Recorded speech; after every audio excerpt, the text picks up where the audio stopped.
So today in this lecture I am going to solve another problem of vapor compression refrigeration system, and this problem will have the process of superheating and subcooling. Okay, so let me read out the problem from R.K. Rajput's book, problem number 3.22, page number 143.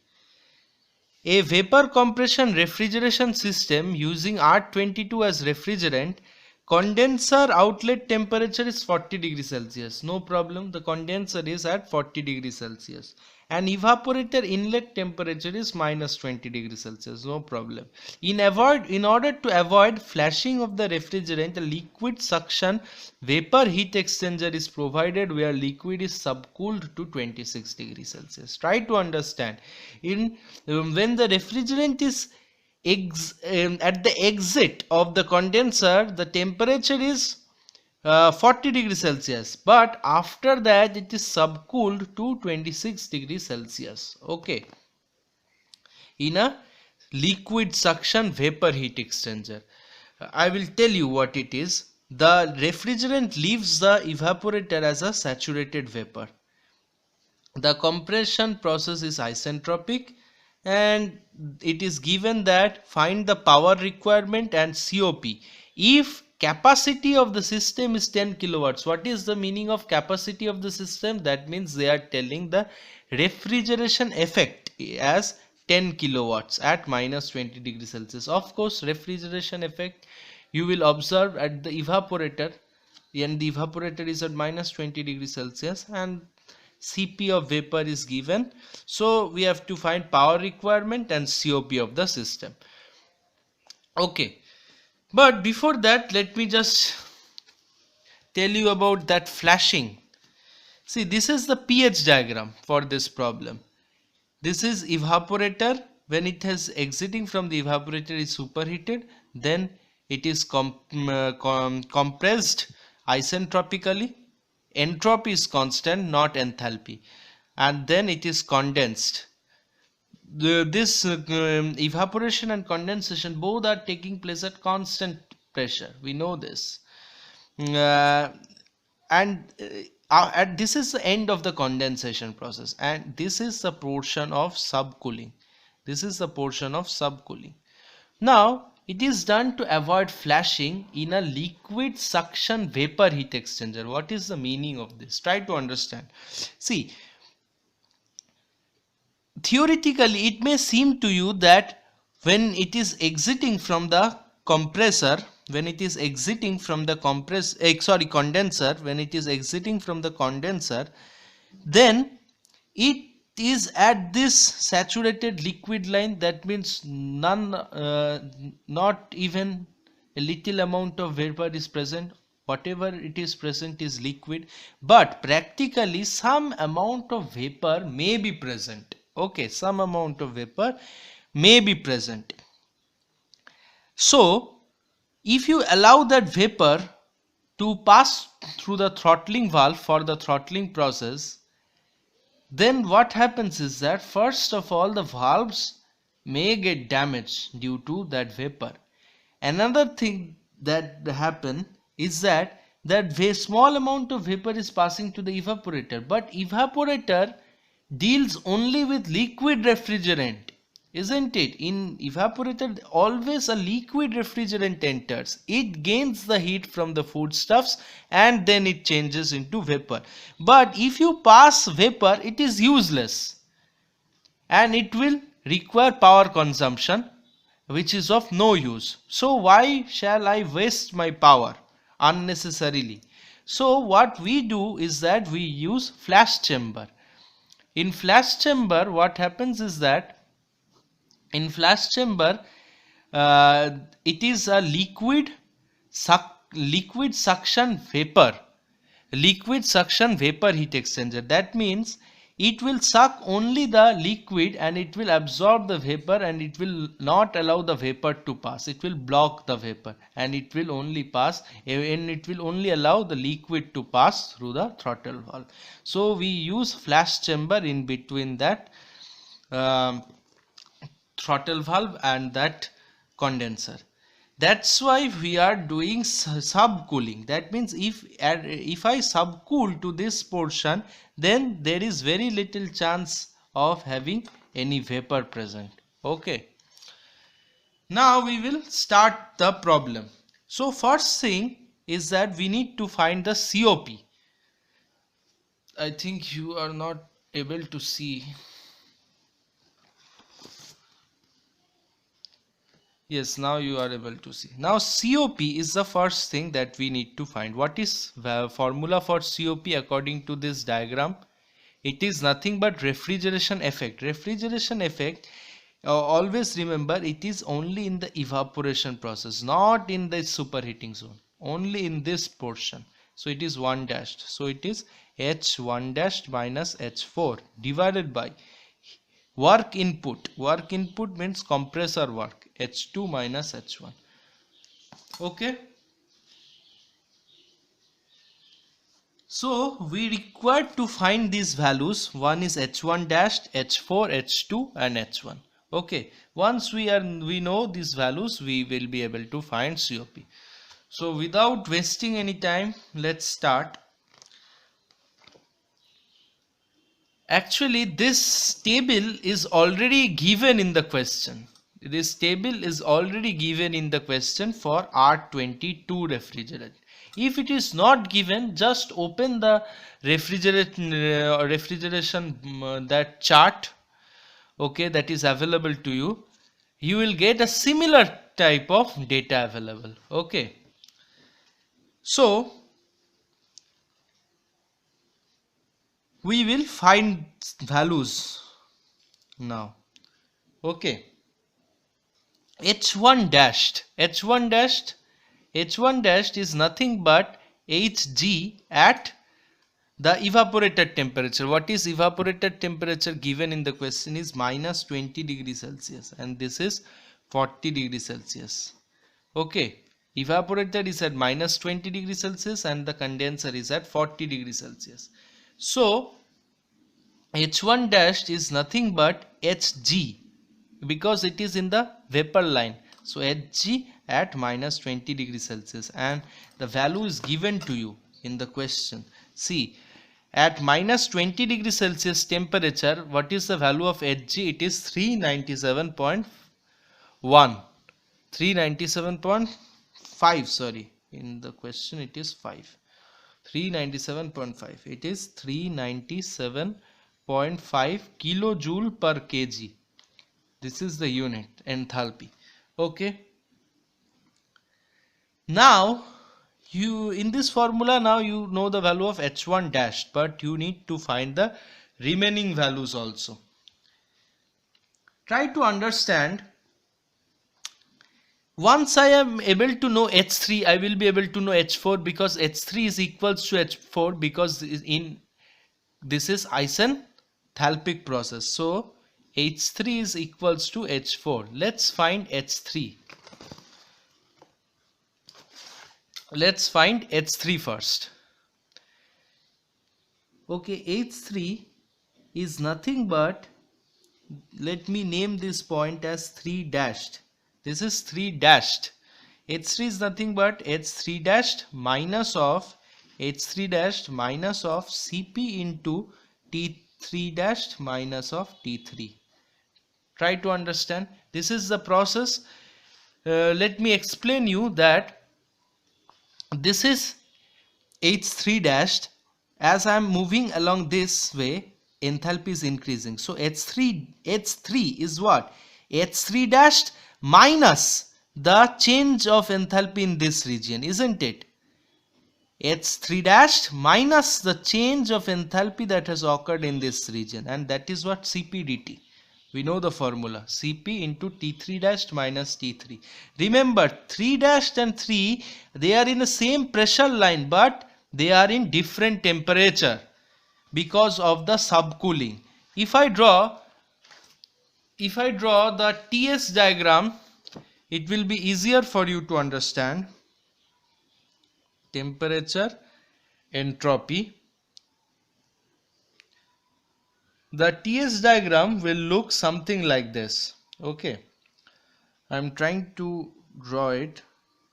Evaporation process, then what will happen? Then superheating, temperature will rise, then compression, isentropic compression, entropy is constant, then condensation will start. First temperature will drop, then phase change will occur, then subcooling will take place, temperature will again drop, and then this isenthalpic process or throttling process.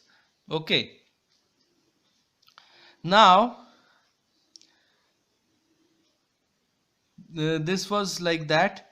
This thing is at a temperature of 40 degrees Celsius, but this point it is at a temperature of 26 degrees Celsius. Okay, so you can understand that this point is my T3 dashed, I think. Yes, this is 3 dashed and this is 3. So 3 dashed is at 40 degrees Celsius and 3 is at 26 degrees Celsius because of subcooling. Okay, because of subcooling. Now I will put the values in this formula.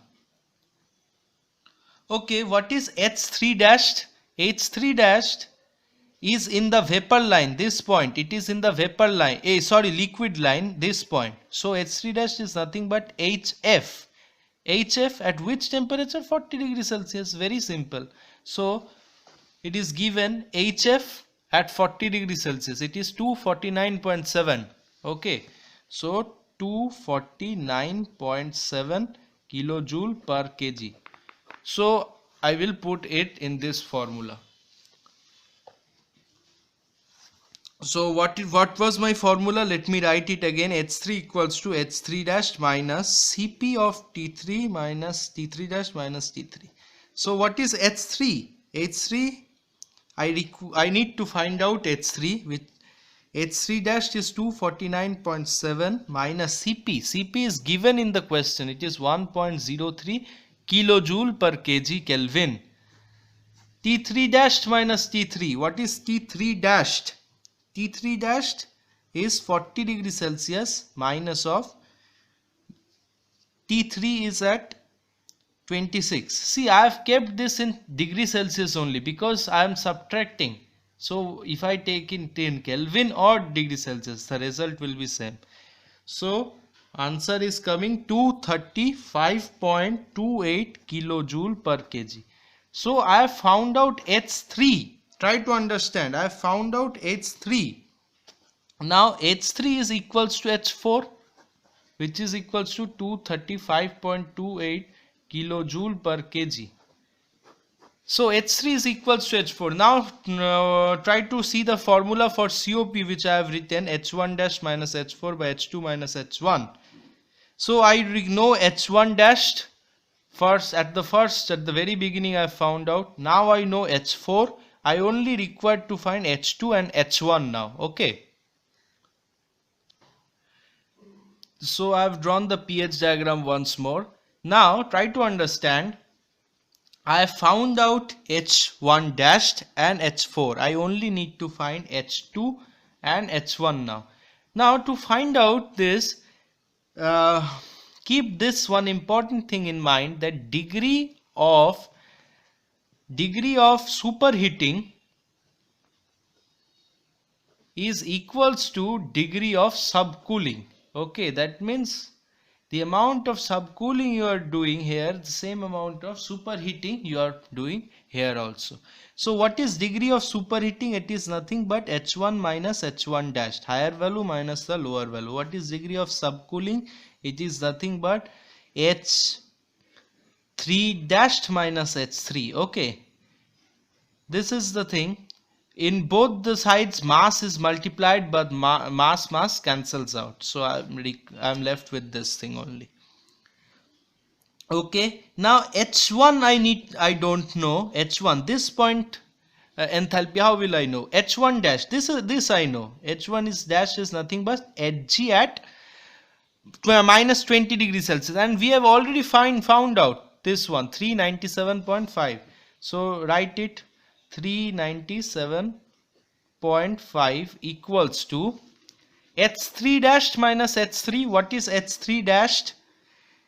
H3 dashed is this point. Okay, this is nothing but H3 dashed. I'm writing here. H3 dashed is nothing but HF, because it is in the liquid line of 40 degrees Celsius. Okay, and it is given to you, that is, I have written here also 249.7. also in the question it is given also HF 249.7 at 40 degrees Celsius. So what you are getting is H3 dash is 249.7 minus H3. What is H3? H3 just now you got. H3 equals to H4, 235.28. 235.28. So H1 what value you are getting from here is 415.6 kilojoule per kg. Okay, now you have found out H1 also for COP. Only H2 is remaining. Only you need to find H2. H2 means this point enthalpy. Okay,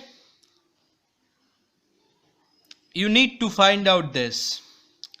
And for this, let me show you the TS diagram once more. Okay, TS diagram once more.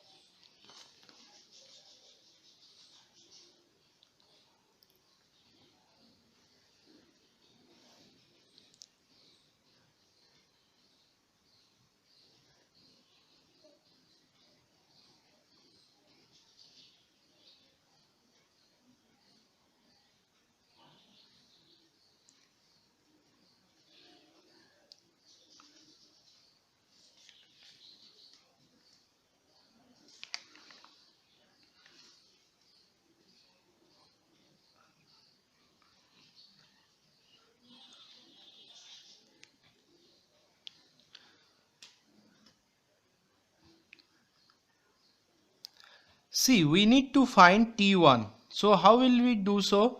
It is very simple. H1 is what? It is H1 dashed.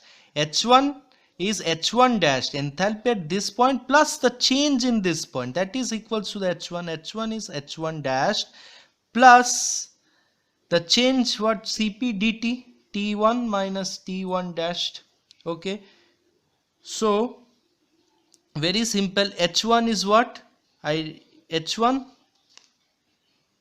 So H1 we have find out, that is just now 415.6. It is 415.6. H1 dashed also we know. H1 dashed value also we know. Cp also we know, that is 1.03. And T1, what is T1? T1 will find out this value, question mark.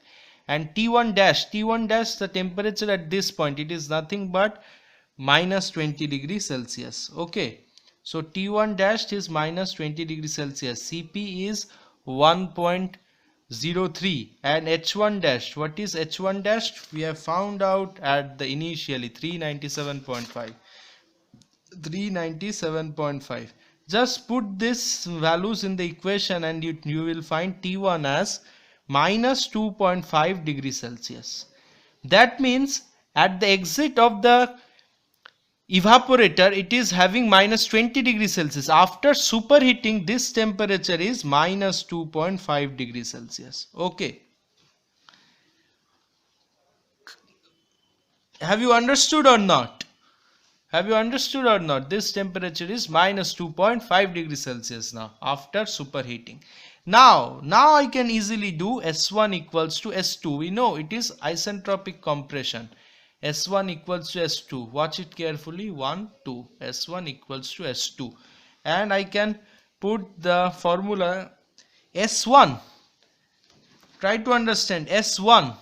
S1 here, S1. What is S1? It is S1 dashed plus the change in it is S1 dashed plus the change in entropy in this portion. So S1 is nothing but S1 dashed plus change in entropy is Cp ln T1 by T1 dashed.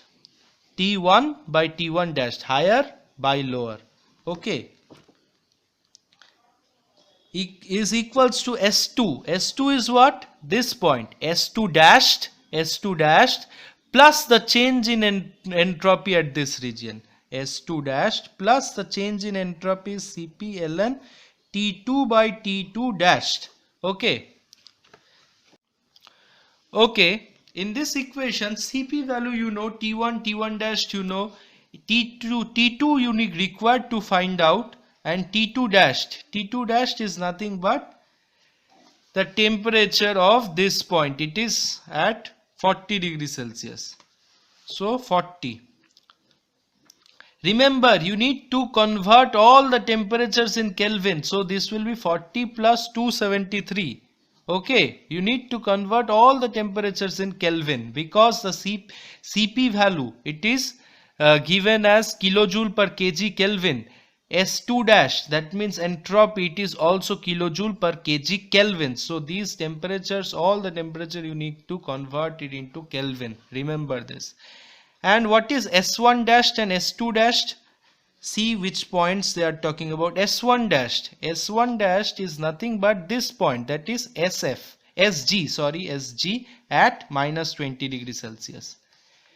You can easily find out from here SG at minus 20 degrees Celsius 1.784. So S1 dashed is what? 1.784. Okay. And S2 dashed, and what is S2 dashed? S2 dashed is nothing but SG. S2 dashed is nothing but SG at which temperature? At 40 degrees Celsius. Okay. So at 40 degrees Celsius in the question, at 40 degrees Celsius SG value is 1.699. So S2 dashed is nothing but 1.699. T1 dashed you know easily. T1, the temperature at this point, minus 2.5 plus 273 you have to do. Remember this. 1 dashed is this point, minus 20 plus 273. Okay, if from there solving you will find T2 as 90.4 degrees Celsius. Once you find out your T2, your half of the problem is almost completed. Okay. Now from here your only target is to find H2 and we will find it. Okay. Now try to understand from this diagram only, or you can use the pH diagram also, whatever you feel convenient. I always tell TS, pH does not matter, whatever you feel convenient just do it. So H2 is what? H2 dashed, enthalpy at this point plus the change of enthalpy in this region. Okay, so H2 is nothing but H2 dashed plus the change Cp into dt. dt means T2 minus T2 dashed. T2 just now I found out 90.4. T2 dashed is what? 40 degrees Celsius. T2 is nothing but 90.4. Cp I know 1.03. Cp I know 1.03. H2 dashed. H2 dashed. Enthalpy at this point, that means H2 dashed is nothing but actually what? It is Hg at 40 degrees Celsius.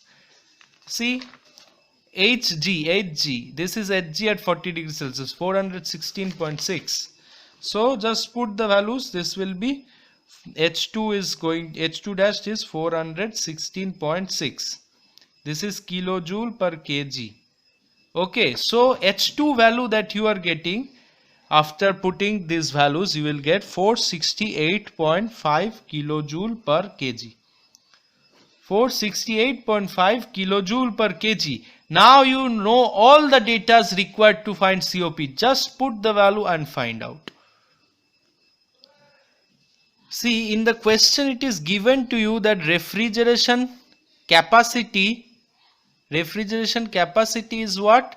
It is 10 kilowatts. It is nothing but 10 kilojoule per second. Okay. So what things you require to find out, just check it from here. First is that find the power requirement COP. find the power requirement and the COP value. Okay, this is very simple. Refrigeration capacity is given to you in the question, and now find out power requirement. Power requirement is nothing but it is the work done for the compressor multiplied with mass flow rate. So work done for the compressor, how much work you are doing for the compressor, you can see from this diagram, from pH or TS, anything. This is T2 minus it is H2 minus H1. From TS, if you want to see, same thing you will find H2 minus H1 work done in the compressor. So it is H2 minus H1 multiplied with mass flow rate m dot. But you don't know the value of mass flow rate. So how will you find out power requirement? So first find out m dot value. How to find out? See, refrigeration capacity we have found out in our problem also. It is given in the question in kilojoule per second, and also we have found out what is the refrigeration capacity. Tell me from the pH diagram. Tell me, it is H1 dash minus H4. Okay, I've told you at the beginning only, refrigeration capacity is only this portion, not the superheating portion also. H1 dash minus H4. It is H1 dash minus H4. Okay, this value is in what? Kilojoule per kg, because difference of enthalpies and enthalpies are in kilojoule per kg. Okay, and in the question the value that is given to you is in 10 kilojoule per second. See, H1 dash minus H4, if you multiply with m dot,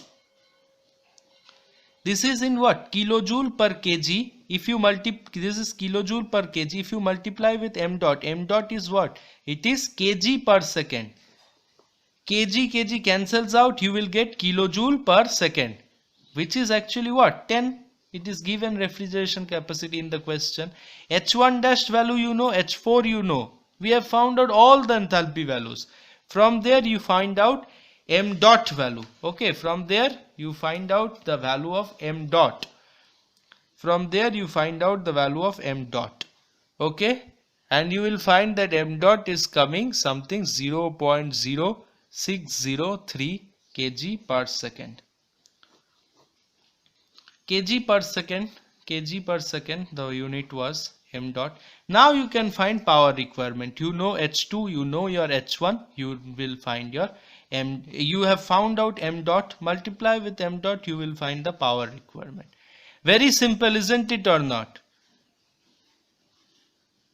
H2 minus H1, all the values of enthalpy we have found out in our question. See, at last we have found out what? H2.